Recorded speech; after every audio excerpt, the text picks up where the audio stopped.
Bonjour my friends, I'm Frank Kim. Welcome to Club Foodie. As children, we all had our favorite desserts, and I'm pretty sure the list was quite extensive. Although our taste buds may change as we get older, there might be some that we still enjoy from that list. There is one I've always liked ever since I was a toddler, and I will love it forever. In today's episode, I'll show you how to make my butterscotch pudding.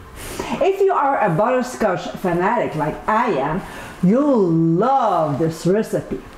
The flavor is so amazing with a subtle touch of vanilla and bourbon. This is a dessert recipe you'll definitely want to keep around as it is so easy to make with yummy results. So my friends, let's get cooking. In a small bowl, we'll combine milk with gelatin, which comes in small individual packets of about a tablespoon each. And then we'll also add a tablespoon of hot water and simply stir until mixed. As you may know, gelatin is a natural thickener, and this will help keep our pudding together. Now we'll move on to the next step, prepping a vanilla bean. So this is our cute vanilla bean, and what we'll simply do is to cut it in half. Then we'll split it right in the middle, just like this, and hopefully you can see well. And with the back of the knife, we'll scrape out the seeds by gently pressing down.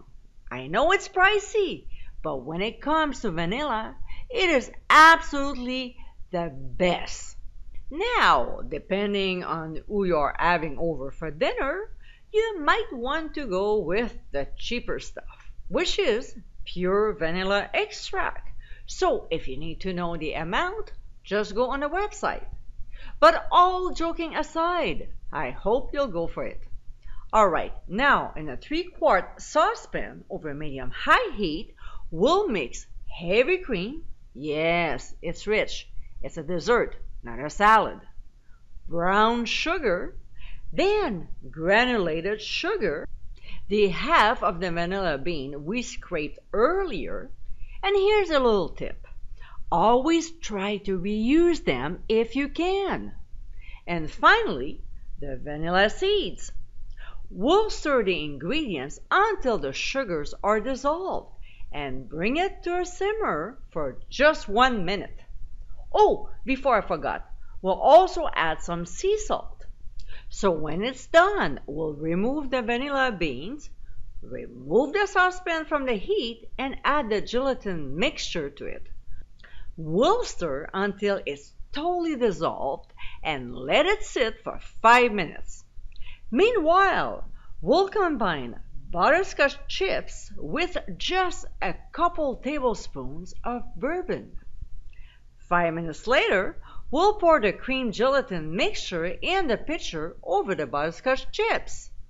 We'll place a dish towel over the lid and process gently on low speed.